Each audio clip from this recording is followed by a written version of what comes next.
आज हम बनावे वाला बानी मछली। तो आप लोगन के बहुत बहुत स्वागत बा हमारा इ नया ब्लॉग में। तो आप लोग ब्लॉग में लास्ट तक बन रहे हैं। देखिए हम दुकान बढ़ा के उसके बाद मछली लिया खाए चल गए फफेलिया मोड़। तो लगभग 1 किलो के एगो मछली तौलवामी ओके कहूँ कि भैया काट के बढ़िया से तनिया के पीस बना दो। और आज संडे है तो आज मछलिए के पार्टी हुई। तो भाई बहुत बढ़िया से छोट छोट पीस कर दिवन हमनी के। तो फिलहाल 2-3 जना खाए बन जा पीस एकदम मस्त हो गो। उसके बाद भाई से कहूँ एक काम करो डबल पॉलीथीन में कह के दो कि कौन दिक्कत नहीं ना हो हमनी के टांग के ले जाए मोटरसाइकिल में। तो भाई पीस बना के दे दो मोटरसाइकिल में टंगू सीधा चली मैं अपनी दुकान पर। और दुकान पहले के बाद सीधा हम घर अले के बाद कहूँ अब साफ़ सफाई कर जाए काम शुरू कर जाए। ठंडी के दिन बाद जितने जल्दी हो उतने बढ़िया रही।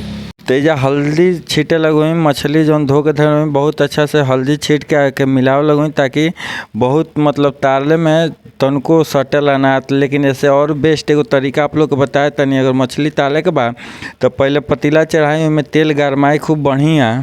और मछली के पीस में जौन हल्दी मिलावल बा के आटा में बढ़िया से लपेट ली। तो आटा में लपेटला के मतलब ये होई कि तनको अगर कोनो पीस बाटे कोनो भी प्रकार के पतीला में सटी ना फ्राई बहुत मस्त हुई।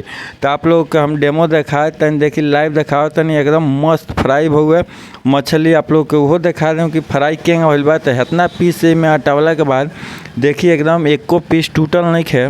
इस मछली के आटा पर लपेट के उसके बाद फ्राई करे के चाहिए बहुत ही शानदार होला। उसके बाद पतीला में तेल रहुए और थोड़ा डलुई और प्याज जितना काट के धर हुई में डाल दी ऊपर से नमक छीट दूँ ताकि जल्दी गली और भुजा जाए। तब चला के अच्छा से पतीला ढक के चला के उसके बाद हम कुछ देर खातिर ढक के छोड़ दी। तले इतने में बिलाई मौसिया के ताकत रही बेड़ी पर से तो छोट छोट 2 गो पीस दी और खा के एकदम मस्त हो गई। उसके बाद तले प्याज भुजा के रेडी रहे लाल हो गए। तो कमी मसाला डलाओ और इसमें टमाटर के पेस्ट डलाओ। तो दोनों डला हुए हल्दी थोड़ा सा डला गए हुए। उसके बाद खूब अच्छा से मिलाऊँ और एक कुछ देर खातिर हम भूजुई और उसके बाद ढाँक देंगे। ढाँकला के बाद आप लोग के दिखाओ तनी कि तनी देर के बाद एक जौन मसाला बा एकदम मस्त भुजा के रुए। तो कमी में पानी डला जाए जितना की ज़रूरत बा पानी डला हुए और बहुत शानदार मतलब ज़्यादा पनगर ना रहे।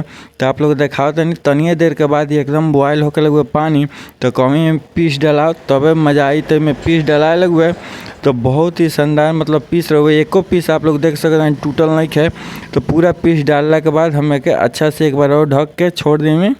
तनिए देर के बाद देखते हैं तो एकदम यो खतखता तो मैं कहूँ यो काम करो धनिया के पत्ती डला जाओ कि खुशबू के बढ़ जाओ। और बहुत अच्छा इनमें मछली बन के और रेडी हो गए हुए। तो हम कहूँ जब रेडी हो गए तो का लेट करे के खातिर इतना मेहनत होता। तो हम फटाक अपना थरिया में बढ़िया पीस दे के निकलवी और कहूँ अब के तनको बिना देरी के रोटी के संग मारे के ठंडी के दिन बा सौ कह रहे खा पी के सूते चले के। देखो एगो रोटी के एगो निवाला तुरवी और इनमें पीस के थोड़ा सा टुकड़ा लेवी और आप लोग दिखाओ तो एकदम मस्त भुजाई हुए कोनो दिक्कत ना हुए और बहुत ही टेस्टी भर हुए। एक उठावी और सीधा एक बाइट खावी और खा के मज़ा आ गए। तो वीडियो कैसा लगा कमेंट में बताएं लाइक करें।